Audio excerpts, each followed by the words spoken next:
Muchas gracias, muy amable. Buenas noches a todos. Inicialmente el viceministerio quiere dar su agradecimiento a Vía Pro Desarrollo por esta invitación. Y en esta oportunidad, primero vamos a ver un poco lo que es la matriz energética, consumo final al año 2018. En esta gráfica ustedes pueden ver que hay como tres formas de presentar el balance en la matriz energética.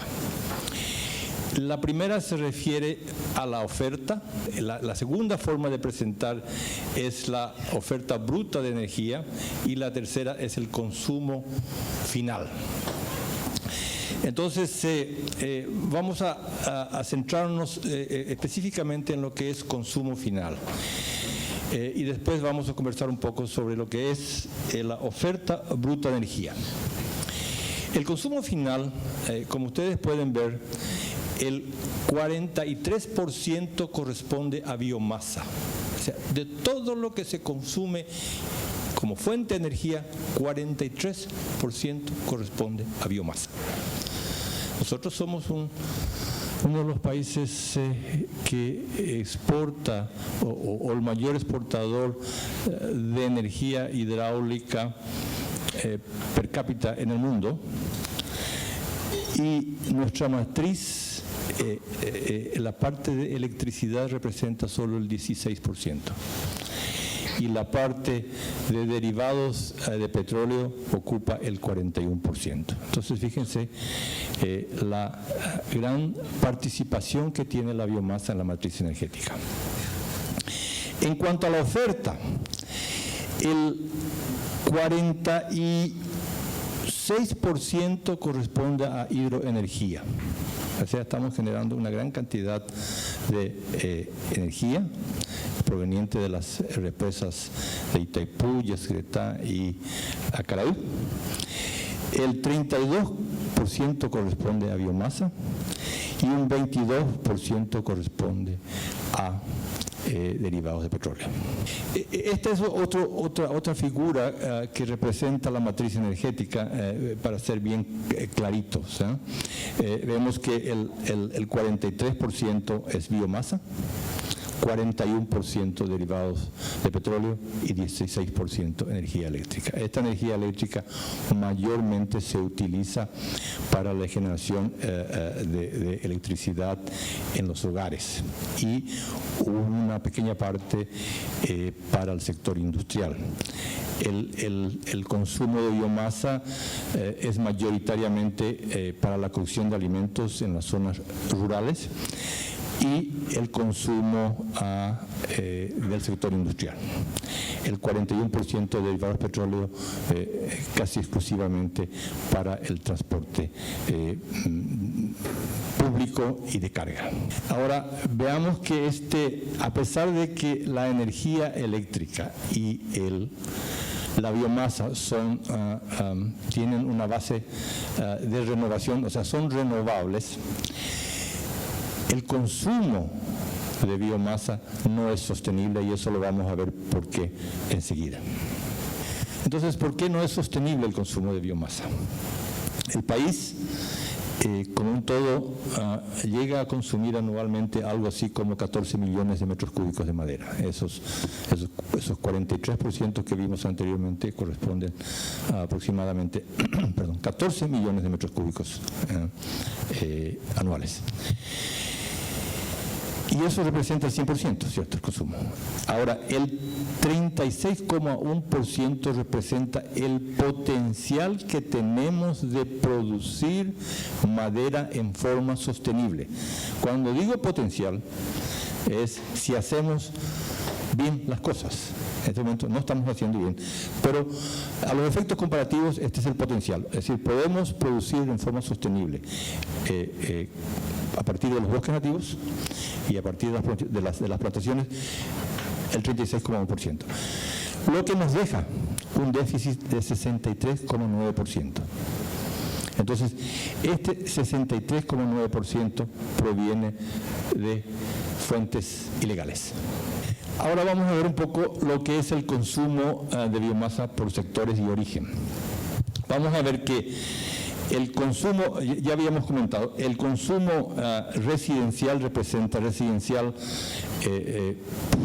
tal vez en la parte rural mayormente y domiciliario, el 51%. O sea, nosotros continuamos utilizando mucha leña como materia prima principal para la cocción de alimentos y también para lo que conocemos como la elaboración de un montón de comidas típicas, chipa, los churrascos, etcétera, etcétera. El 44% corresponde al uso industrial. Y el 5% es básicamente exportación de carbón vegetal. Ahora, de este consumo total de biomasa, aproximadamente el 89% de esta madera proviene de los bosques nativos. Y el 21% proviene de plantaciones. Entonces tenemos una torta totalmente desproporcional. Y esto es para mostrarle, esto no significa, esto es solamente una equivalencia. O sea, 80% de consumo de biomasa que proviene del bosque nativo equivale a aproximadamente 82.000 hectáreas anuales que se están cortando para sostener la matriz energética nacional. Entonces, para que ustedes puedan ver la proporción que tiene esto. Vamos a analizar un poco las particularidades del uso de la biomasa. Y es importante, ¿por qué ustedes creen que el consumo de biomasa es tan elevado y representa el 44% de la matriz energética? Bueno, porque es más barato que el petróleo, que el gas y la electricidad. Y aquí les tengo una información que parece que define un poco el porqué de esto. Y esto lo dice el Earth Institute, habrán escuchado el señor Jeffrey Sachs, que es el asesor. Bueno, este señor dice en una publicación que él tiene, que lo preparó en el año 2013, dice que el costo de la leña equivale a 1,05 centavos por kilowatt, comparado con el costo promedio de la electricidad, que es 7,53 centavos por kilowatt hora. Entonces vemos que el costo de utilizar leña para producir energía es casi 7 veces menos. Entonces este es el motivo por el cual el sector industrial, que básicamente, es decir, ustedes lo pueden nombrar, cualquier sector industrial utiliza leña como fuente energética. Fíjense nomás, el costo para que ustedes vean que el tema del consumo de leña va a continuar, es decir, por lo menos no se prevé que en el corto plazo pueda haber una reconversión para el uso de la energía eléctrica que en este momento está sobrando. El costo de generación en el 2010 fue de 2,57 centavos por kilowatt hora, costo de generación. Esto implica que no hay dentro de este costo el pago de la deuda. Y el costo de generación para el 2022 se prevé que va a ser 1,70 centavos por kilowatt hora. La leña va a continuar siendo más barata en los años siguientes. Entonces, nosotros prevemos que el gobierno lo está impulsando en este momento a través de los proyectos que nos va a presentar aquí nuestro colega. Está promoviendo proyectos energéticos justamente para suplir esta deficiencia. Un segundo factor de la peculiaridad es que el precio de la leña sobre todo de la leña del bosque nativo, se forma a partir de la extracción. Es decir, nosotros vemos que, y siempre se ha dicho que la leña es gratis, porque la gente iba a buscar al costado del bosque, lo cortaba y lo traía. Entonces, en el caso de la leña que proviene del bosque nativo, el precio se forma recién en el momento que la persona entra a cortar o entra a limpiar lo que se ha deforestado. Mientras que el precio de la leña que proviene de plantaciones se forma a partir de la misma plantación. O sea, hay un costo que se tiene a partir de la plantación, los cuidados de la plantación, etcétera, etcétera.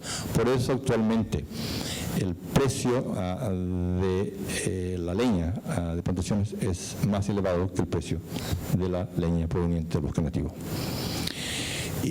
Hay todavía disponibilidad, es el resultado de los procesos de cambio de uso de suelo. La mayoría de esta leña tiene carácter legal porque está autorizado por los planes de uso de la tierra del Informa, pero no genera guías, entonces transita libremente por el país.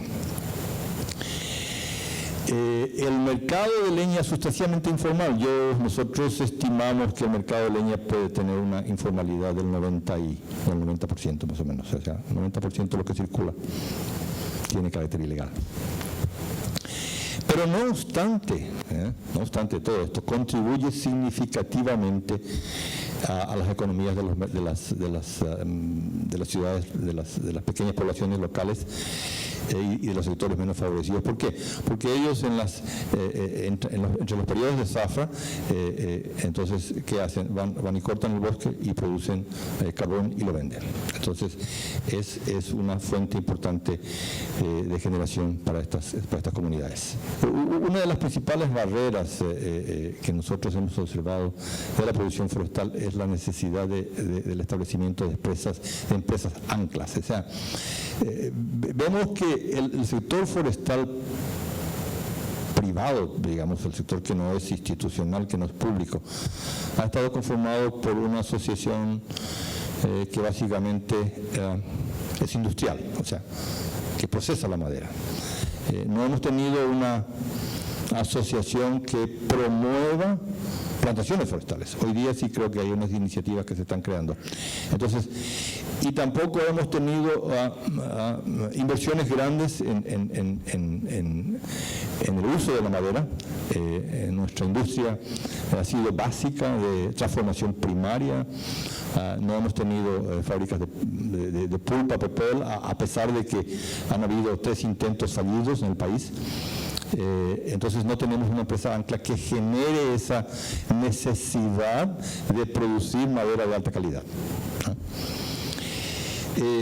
Bueno, existen planes de manejo aprobados por el Informa, a pesar que en la región oriental tenemos una ley de deforestación cero, pero en la práctica no se aplican. ¿Por qué no se aplican? Porque la gran parte de las áreas con bosques están en manos de otros sectores. Entonces estos sectores, ¿qué es lo que hacen? Es alquilan el bosque para que un extractor presente un plan de manejo y ejecute el plan de manejo. Al extractor no le importa con tal que puede quitar toda la madera que puede, no cuida el bosque, entonces no se cumple lo que es el manejo sostenible.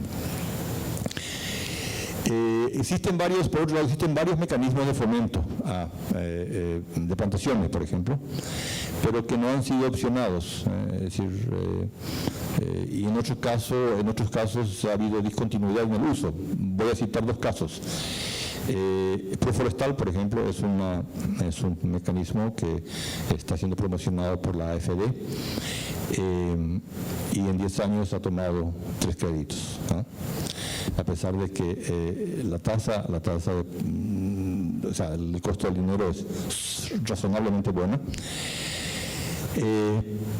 pero tiene algunos requisitos que impone la banca privada que son difíciles de cumplir en razón de los periodos de maduración de una plantación forestal. Discontinuidad, hablamos de discontinuidad, pues la ley 536 que promueve forestación y reforestación y por la cual existe un subsidio del 75% de los costos de implementación de plantaciones, no tiene fondos. Actualmente creo que el Infona tiene algo así como una deuda de $10 millones, más o menos por ahí. El Ministerio de Hacienda no ha continuado fondeando esta ley, entonces tenemos una discontinuidad. Y nuevamente las regulaciones existentes son poco apropiadas para las condiciones de maduración del negocio. ¿Cuál es el panorama que se nos presenta? Porque es interesante, ustedes son gente joven y bueno, las consecuencias pueden ser nefastas a futuro, a pesar de que nosotros a veces somos bastante inmediatistas. Bueno, el Plan Nacional de Reforestación establece que se necesitan algo así como 450.000 hectáreas de plantaciones forestales. Esa es un poco la necesidad que el Infona ha establecido para cubrir todas las necesidades en cuanto al suministro de biomasa y madera industrial. Pero se plantan alrededor de 5.000 a 7.000 hectáreas por año, ¿no? Entonces es complicado. Ustedes saben que el crecimiento de la economía de los últimos, sin contar el año pasado, ha crecido a un promedio de 4,1% más o menos. Entonces esto impone el aumento del consumo de la biomasa, porque si hablamos del sector industrial, el sector industrial que se instala utiliza biomasa. Esta fábrica de fundición de ferrosilicio, por ejemplo, utiliza carbón vegetal y tiene un gran consumo. Entonces, todas las industrias que se instalan en el Paraguay, pues en cierto modo utilizan. Entonces, hay crecimiento del país, hay crecimiento del consumo de biomasa. Dijimos que la tasa de extracción no es sostenible, o sea, tenemos un alto riesgo de agotamiento. De hecho, la región oriental ya no tiene bosques que puedan ser manejados. Tal vez estemos hablando de unas 600.000 hectáreas de las 8 millones que teníamos en la década de los 60. En el Chaco todavía existe algo de madera, bosques, pero las distancias son bastante elevadas, lo cual hace que la madera pueda llegar a un costo prohibitivo al sector industrial. Entonces, lo que se consume realmente en este momento de forma ilegal continúa siendo de la región oriental, a pesar de que existe esta moratoria de deforestación cero. Y acá llega la parte importante, es decir, nosotros consideramos que la sustitución de la biomasa por otros energéticos no ocurrirá en el corto ni en el mediano plazo, por los altos costos de conversión, ¿cierto? Y obviamente podrán afectar la competitividad de la producción nacional, sobre todo para la exportación. Entonces, por eso es que el gobierno por un lado ha establecido el decreto 4056, que ustedes lo pueden encontrar en la web, que trata el establecimiento de un régimen de certificación forestal para biomasa.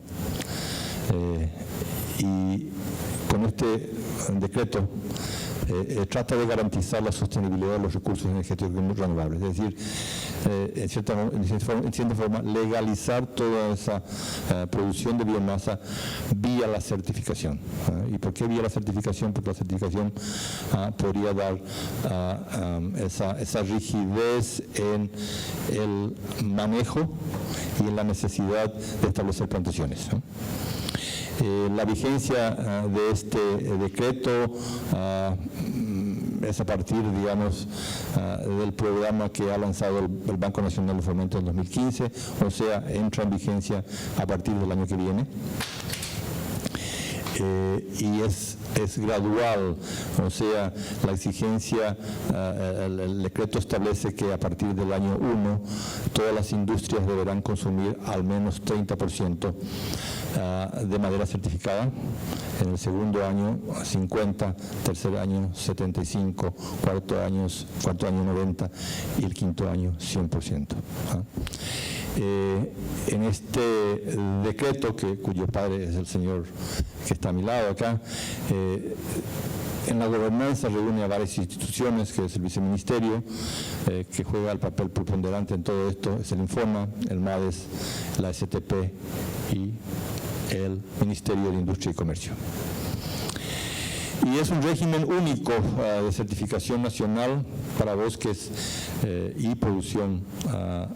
Es voluntaria la certificación, es independiente y fomentará la utilización y la gestión sostenible. Vamos a ver un poco el mecanismo. Interesante, ¿qué implicó la elaboración de esta reglamentación? Bueno, el decreto se promulga en el 2015, luego se firma un convenio entre el Ministerio y el Infona para implementar un plan de apoyo interinstitucional para el desarrollo del régimen de certificación. Eso es de mayo del 2016. Se conforma una mesa de trabajo interinstitucional en el 2016. Se dan varias sesiones de trabajo y se concluye toda esta elaboración de la reglamentación a partir en abril de 2018. Luego se lleva a cabo todo un proceso participativo de consultas y socialización a nivel de todos los sectores y el país, y todo este proceso concluye con una consulta pública nacional que se hizo en el 2018. O sea, la reglamentación en este momento está lista, está en la etapa en las últimas etapas de promulgación, porque implica que la reglamentación va a ser firmada por 4 ministerios y en eso implica un poco de trámite en todo el proceso. Entonces esperamos que muy pronto podamos tener ya esta reglamentación, ya que el decreto comienza a tener. Aquí tenemos, existen como cinco instancias que hay que describirlo para entender. La primera instancia es esta, que es el sector industrial, que es el que va a requerir de madera certificada.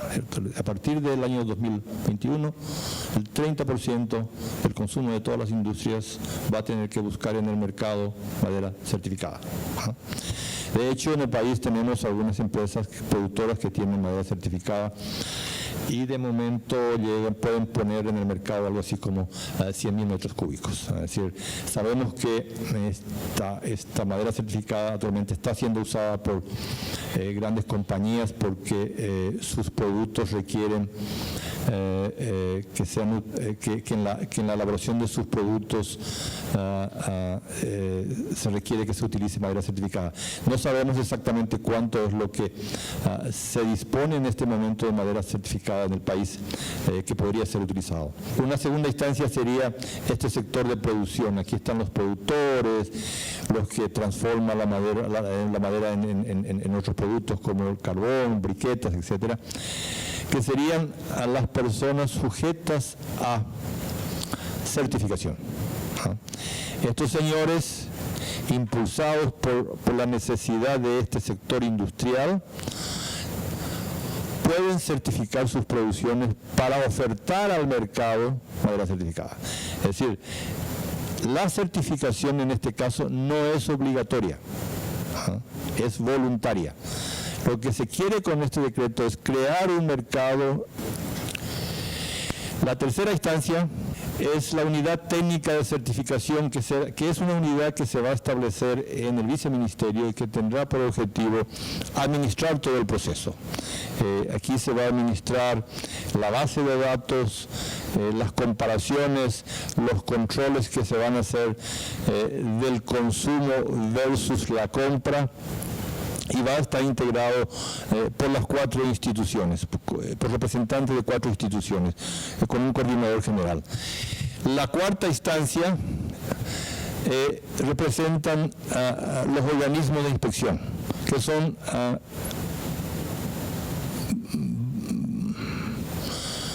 serían como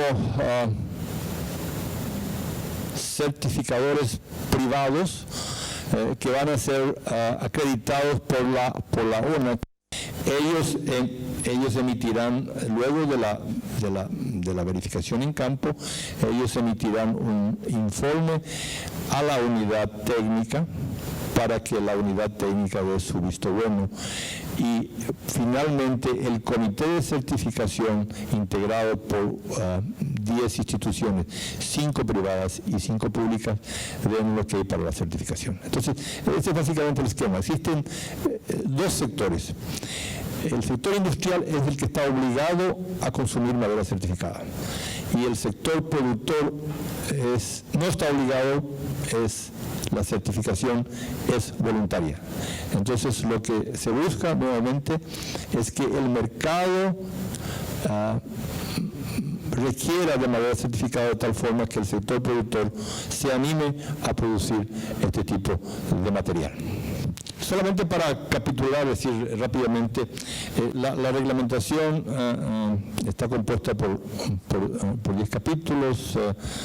Esto también ustedes lo pueden encontrar en la web, no lo voy a entrar en detalles, pero aquí básicamente se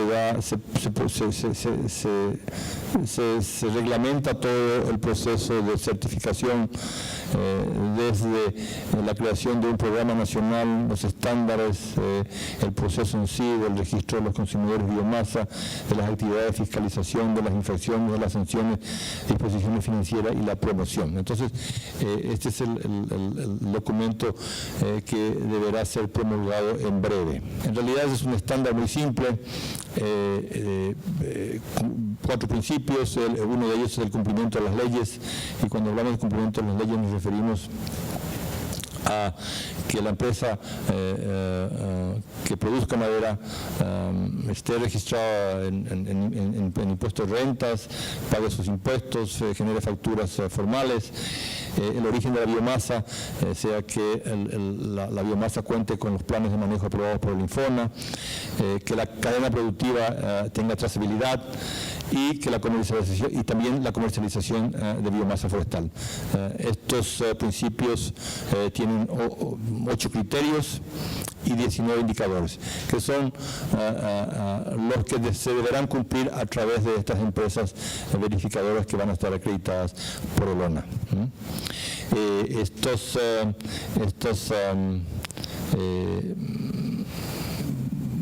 Estos estándares podrían ser revisados periódicamente por el comité. O sea, si el estándar representa un impedimento al inicio, pues podrán ser modificados por el Comité Nacional o podrán ser ajustados dependiendo de la necesidad y del mercado. Entonces vimos que por un lado tenemos la ley, que trata de que todo el sector de producción de biomasa se formalice, o sea, es un poco el garrote. Pero por otro lado tenemos el lado de la promoción, o sea, tenemos en total de momento 3 proyectos que han sido aprobados y que están orientados básicamente hacia esta línea. El primero se refiere al proyecto Proesa, que el ingeniero González nos va a deleitar con la presentación. Tiene un fondo de $90.3 millones. Ella lo va a explicar de los componentes, etcétera, etcétera. Un segundo proyecto se trata de eficiencia energética, que está administrado por la AFD y que cuenta con la cooperación del Banco Interamericano de Desarrollo, y un presupuesto de algo así como 49 millones de dólares. Este proyecto trata de poner en el mercado mecanismos financieros para que el sector industrial, principalmente de pymes, opte a créditos para que ellos puedan mejorar sus sistemas productivos, sobre todo sus sistemas de generación de calor, por equipamientos más eficientes, por ejemplo, cambio de calderas, etcétera, etcétera, o cambio de combustible. Entonces, y el tercer proyecto recientemente aprobado, todos por el Fondo Verde, es el proyecto de pago por resultados, es decir, el Paraguay recibió algo así como $50 millones por haber reducido la deforestación en el periodo 2015-2017. Entonces vemos que en total contamos con algo así como $200 millones para todo, digamos, sustentando la necesidad de producir madera certificada, de mejorar la eficiencia energética. Con mejoramiento de la eficiencia energética vamos a reducir el consumo de biomasa y PROESA, que es un proyecto que tiene ambas aristas, ¿cierto? Con eso yo termino mi presentación. Entonces le paso la palabra al ingeniero González para que nos pueda presentar el proyecto.